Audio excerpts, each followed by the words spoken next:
Folks, boy, we're going to do a throwback. You ready? You know how long it's been since I've opened a Monarch First Edition case? This is for the patron Bernard. It's been years. And I kind of want to go back. You know, Flesh and Blood is doing so well. It's in one of the hottest, best markets right now. And I think sometimes it's important to learn about the good and the bad and the stories of the past. And so sit back, relax, everybody, as we go back in time to one of the most infamous, controversial, bizarre eras of cardboard, everybody. You don't get much more infamous in the world of Flesh and Blood than the world-famous history and the story of this product. I cannot emphasize to you all how big of a deal it was when this product came out. Like, I can't even, like, you have no idea. I forgot the pack order. Hold on, commons. It's been so long. Where are we at? Okay, wait, are the stuff in the back? Oh, God, the blood drop. Oh, my God. Ode, Vanguard, and what was the pack order? Where's my foil? I'm like, it's been so long. Like, neither one of those are the hollow. Did I skip the hollow? I thought it was. Did I put it in the front? Oh, that's the hollow. Oh my goodness. I didn't even see the hollowing on it. Common. I cannot emphasize to you guys. Like, most of you watching this today have no idea of kind of the beginnings of this kind of. This set came out, and it was the hottest, craziest thing. The pricing, the market conditions, these things peaked at $750 a box. No joke. No joke. Stubby hammers. Boy. And the market was so insanely hyped. It was, I have to admit, it was unlike some of the things it's definitely in the top craziest things I've seen in the card world, probably in my entire life. And the problem is, the product is, Monarch. I still don't think Monarch's a terrible product. I never have. But again, there was a lot of controversy. Some people that aren't in the Flesh and Blood world and companies that did things that, well, they didn't really have the best intentions to do. And, very, very deceptive behavior on supply and demand with the actual products and the pallets and things. And it was a very, very weird time, everybody. And boy, oh my God. Holy hell. Bernard. Oh my fucking God. That's a cold foil. Ladies and gentlemen, that's not a cold foil legendary dynamo. Oh my fucking God.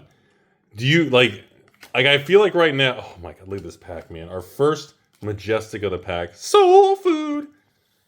Oh my God. Cold foil legendary in box one, everybody. Life is a very unpredictable, crazy thing sometimes, everybody. In moments like, I think the Monarch is a very interesting time, Bubble, to look back and not only learn, but just kind of analyze and just kind of look at, God, these cards. Oh, the Prism era. Am I right, anybody? Am I right? It was a really, really, really wild thing. God, I still love the art on these things. The infamous Prism. I know, Rudy will LSS and Living Legend destroyed it all, and all the hate becomes you can't play them and destroys the products of Monarch and Tales, and that's the whole policy they have with the characters and the heroes and the Living Legend status and tournaments, and it's all organized play. And well, when the cards are all illegal, that's it. Roar. Yeah, well, there's truth to it, but it's a little more complicated than the. God, I forgot it. Foil rare. Oh my God. Exude confidence. There's a nice one, everybody. Boy, that's a nice little Majestic. Like,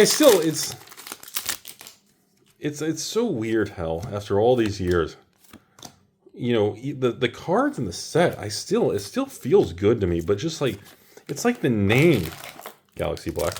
It's like the name and all the memes and the internet like destroyed the word Monarch and turned it into like this internet cringy meme. Like that's kind of what it feels like right now. Inert. I was going to say inert. Invert. And I don't know if that can kind of be shaken. I don't know if that's ever going to change. It's very difficult to say with stuff, you know. It was so much, because, oh God, there's our prism. I know it's just token, but still. The world's famous prism. I don't know if that's ever going to undo. That's kind of, you know, I don't know if that's going to be able to be shaken. Like, a lot of people out there just say, oh, Monarch and Tails is the black eye of Flesh and Blood, and, you know, never forget when, you know, now that things are doing so good, and don't forget this era. It's like, there's it's such a weird thing to discuss in 2025, and it's such a beacon of victory. How many are we at? That's 4. So we're still in the first box. We're about to finish the first box here, ladies and gentlemen. And, I mean, that cold foil legendary kind of set the tone for the whole video, everybody. Anyways, I feel like this is, you know, it feels like at this point in the future, I don't know if Monarch and Tails in this era of Flesh and Blood is really going to evolve, or quote, as some of you would say, is it ever going to come back? Like, look, let's address a very straightforward question, everybody. Whenever I do these videos, people always send me messages like, well, Rudy, is Monarch ever going to go to 1,000? The whole Mon to 1K thing that started on some other podcasts and YouTube channels and things. The Mon to 1K meme. Mutated Mask, still a cool looking card. My honest question, or my honest answer to that question is no. No. I'm sorry, no. I do not believe that to be true. My original thesis for Flesh and Blood and sealed product long term, at least back in the day when based on the original Fab 1.0 model. And, ooh, Tomb of Torment, look at that. That's a gore. I think that's going to be probably our only little rainbow foil majestic in this box, everybody. My original thesis was always was alpha boxes should be like 10 grand. And I think I said that ARC first edition boxes should be half that at 5. And crew should be around 2, half of that. And then that's where people, I think, came up with the Mon to 1K. And of course, then that signal got amplified on some other YouTube channels and podcasts that were blasting the, different pitch. They were blasting the Mon to 1K meme, and that was really kind of pushing the market and everything. And that's kind of the history with that. But I don't think that this particular product has the legs or the perspective on the market to really do that. Mark of the Beast. That is the end of box 1, everybody. Didn't get a lot of other stuff, but boy, that Dynamo Cold Foil Legendary pretty much just made this opening pretty epic, everybody. At that point, the rest of the video doesn't really matter. I mean, you already hit an epic Legendary Cold Foil in box 1. That's pretty much, you're pretty much home free at that point. But that's kind of, you know, as you can tell, I have a lot of mixed emotional opinions on all this whole thing, and it's because it's a controversial thing. Like, even just to talk about Monarch nowadays, in 2025, to even discuss or do a Monarch box opening, Phantasm, is considered like, oh God, Rudy's doing Monarch. Maybe he's trying to pump something. I mean, yeah, I'll be honest with you guys. I've got half a pallet of Monarch. I mean, I don't know if that's really considered a lot in today's standards or anything. You know, I've got a little bit. I don't have an insane amount. I don't have the ability to move the market and change everything, but I've got some. And yeah, the price has not done anything. And I've run some sales to patrons and variety kits and bundles in the past, and I've sold some, and I've got a little bit left I kept for myself and all that, but overall, I see the future of Flesh and Blood now very differently. Ooh. Oh! Are you shitting me? Wow! Do you know what that says? A second legendary cold foil back to back. Wow. I don't remember that in the past. Oh my God, look at that. Look at that. Followed by a nourishing emptiness. Wow. 2 boxes. In the same case, double legendary cold foil. Bernard, holy shit, man. That's amazing. And again, just so everybody knows, like, box prices of this thing right now are what? I think box prices of this, even after these years, I think they're $75 a box, right? Maybe plus tax or shipping. I don't think they're still under $100 boxes. Now again, this is just a ridiculously, this is kind of a disturbingly good box opening right now. We've had some good luck for the patrons lately. My goodness, we did those Pokemon videos the other day. Oh my God, we had some killer box opening videos. And it's a lot of fun. That's great. I love it when it's like that. But again, that's just Guardian of the Shadow Realm. You know, sometimes you just get really lucky.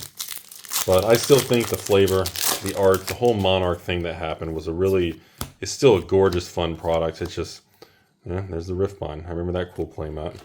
Boy, that was a lot of fun. But that's where it is, everybody. You know, I don't think that's going to change.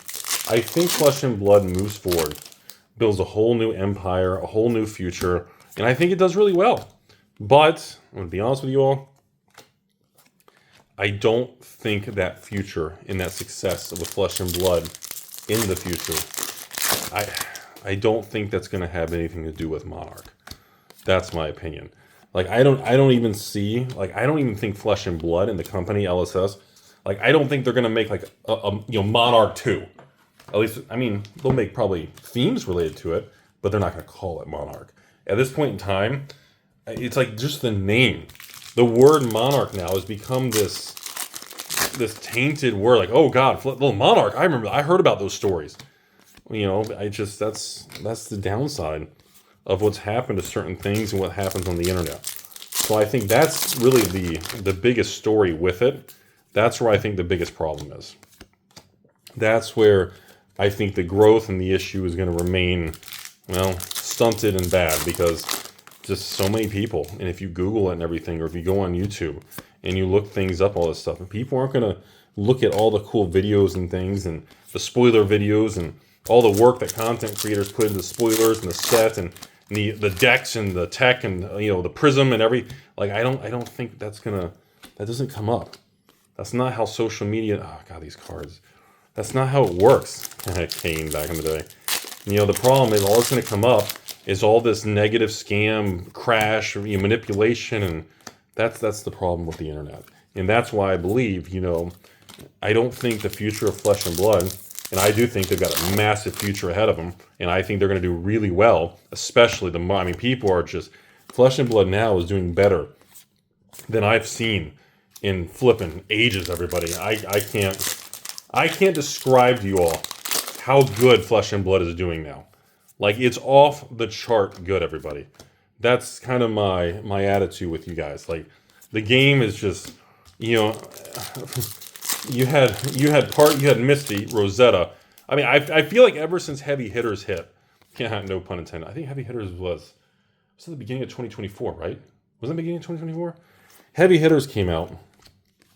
And then Heavy Hitters set this tone.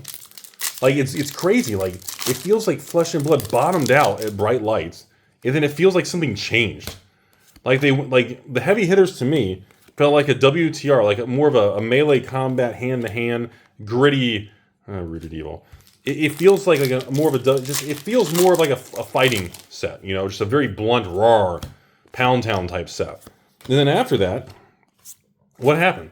We went from Heavy Hitters to Misty, and the whole Japanese and Japan, everything, and it just, Misty, oh my God, part the fucking Misty. I mean, if you don't like that set, then you don't have taste in CCG. God, that throws me off every time we pull the same thing, and then I realize it's a different pitch. God, it drives me crazy.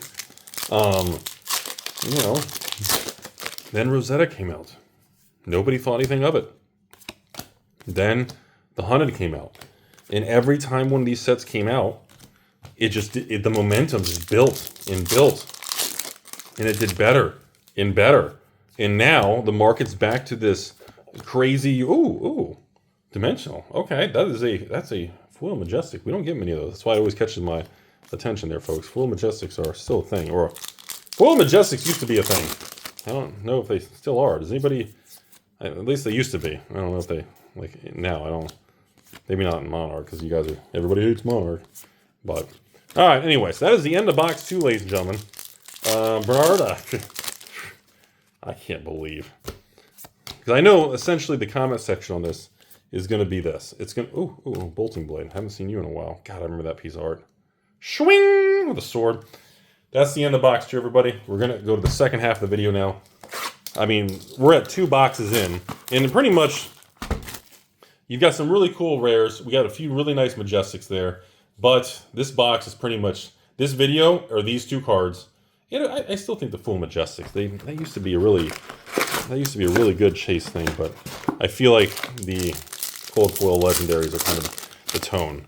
So I'm expecting a bad cold foil now. I'm expecting that we don't get anything great in box 3 because we just had 2 in a row from the same sealed case that were really, really good, everybody. But anyways, just to move forward here, I feel like the momentum and what's going on now, like I said, is really shifted.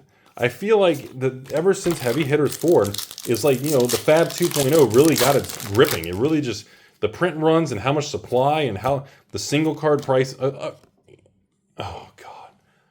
I was like, wait a minute. I saw Luminaris. I was like, wait a minute. Is that a fucking legendary again? That is a Majestic cold foil. Oh my God. Really?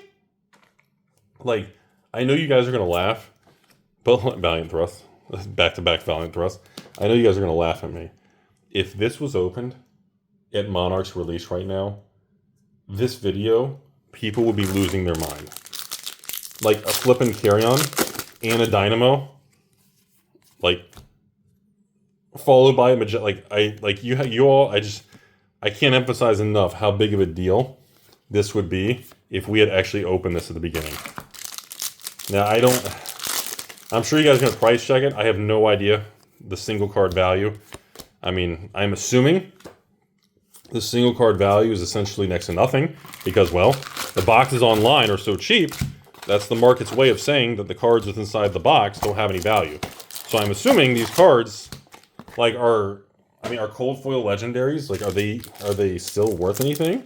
Are they $10? Are they $100? I'm assuming they're not $1,000 a card or anything. But they still have to, isn't there still some demand and value for these? Or is there just, hey, Duskblade, that's non-foil or anything, but that's Majestic. So I think the future of Flesh and Blood's going to continue on the path they're doing because they definitely hit their stride. God, that's so cool looking. Look at that Herald. I feel like they found their rhythm. They found what their print run should be. They're doing very well. And I feel like they want to leave the Monarch thing in the past. That's kind of why I feel like there's not going to be a Monarch, a sequel to Monarch. And if they do make a sequel with these heroes and do things in the future, I feel like they're not going to use the name Monarch. That's kind of it's not going to be Return to Monarch. That's all I'm getting at, everybody. Because, well, I think it's kind of a jaded thing, And that's really about it, everybody. That's kind of my attitude on that. Right? Ooh, Arclight, Sentinel. Haven't seen you in a long time. I guess the pricing of this, I've always felt that under $100, I did believe, I always thought that sub $100, wow, really? The Tome of Torment, that's exactly what we got. That's the same Majestic we got, Tome of Torment. I've always felt under $100 for older out-of-print anything has always been a good opportunity. Like, there's always a lot of chatter. Like, patrons always send me messages like, Rudy, hey, the new stuff's going good. Everything's crazy. I'm happy for Flesh and Blood. But, what about, the whole Monarch, Toa, and Everfest? That one little window, that one little block of Flesh and Blood's history is so cheap. God, look at that, Herald. And, why do you think... And, my response, just remember, folks, this era of Flesh and Blood is very cheap for a reason. And, unfortunately, there's not a lot of demand for it. And I don't know if that's even possible to change. They'd have to introduce something to kind of maybe impact the singles in the set, maybe. But I don't really see it changing. I can't see a time when Flesh and Blood does something that all of a sudden makes everybody want to. God, look at that. That's so cool looking. I just can't see a time that makes everybody want to go back and to the Monarch. I don't see it, everybody. I do think that under $100, I do think the boxes are underpriced. I've said that for a long time, but the market has made up its mind. It's like I told you. Really? Another tome? Oh my goodness. I told you guys that with Pokemon. I tell you with Magic and everything. And, you know, with the new Flesh and Blood and with the prices and everything going on, when the market makes up its mind, the market's going to do what the market's going to do. Okay? There's no way that me telling you or you all buying this, and I mean, the market's going to kind of make up its own attitude on things. And, well, that's what it's doing. Right now, God, I used to love the art on this. I remember the first time I saw the art on this card. Anybody? The Sonata? God, I didn't even remember what it did. I remember just some Maroon Blade card. But I just remember, man, I thought it was the coolest looking piece of art, man. Oh my God, that was so cool. But anyways, that's my attitude on it. I don't, usually when markets value and look at old stuff, usually prices will stay underpriced and very cheap for a very long time. And then eventually you'll have something where the price swings hard and it adjusts really quickly in a really short amount of time. And I think that's what always confuses a lot of people. I think people forget that, you know, a price of a box of cards can stay the same and it'll stay that way for years. Oh, the Ascension.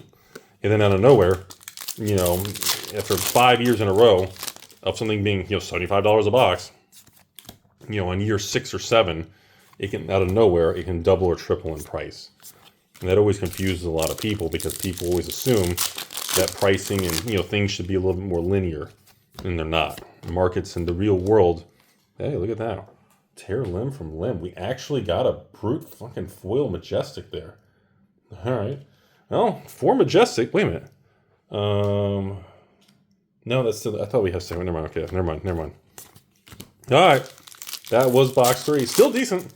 Again, still decent. Cold foil majestic right there. Some decent little majestics regular. And honestly, that's rare. Oh, another Sentinel right there. Oh, my little pile fell over. So, still not bad. All right, well, as we get to the home stretch here, ladies and gentlemen, we are now box 4 of the Monarch era.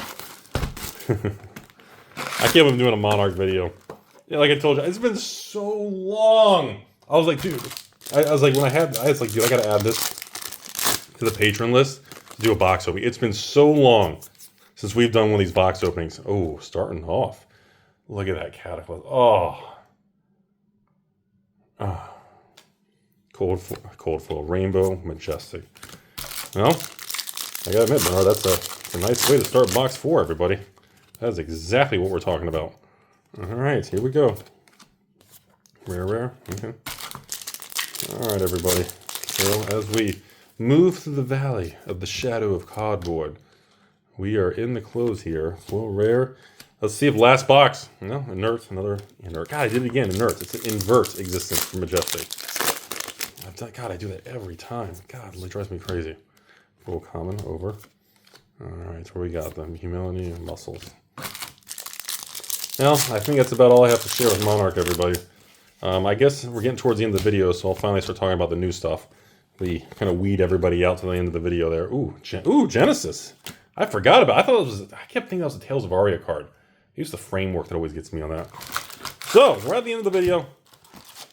So, I'll give you guys some tips and things, and coming up here, we got high C's coming up, everybody. On top of the high C's, not only do we have high C's coming up, but, well, beautiful. God, a little box art card there, everybody. So, we have high C's, and we got the Gem Keeper Season 2 puzzle coming. Boy, is this going to be it's going to be something, everybody. Oh, is it going to be something? Oh, God, the tome. I love that. I don't know, old creepy artifact Rudy. I love any books or tomes like that.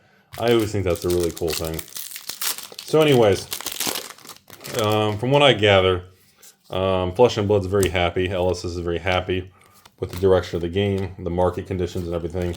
So I would expect them to probably have the same print run, maybe even plus 10% or something, as the Hunted set.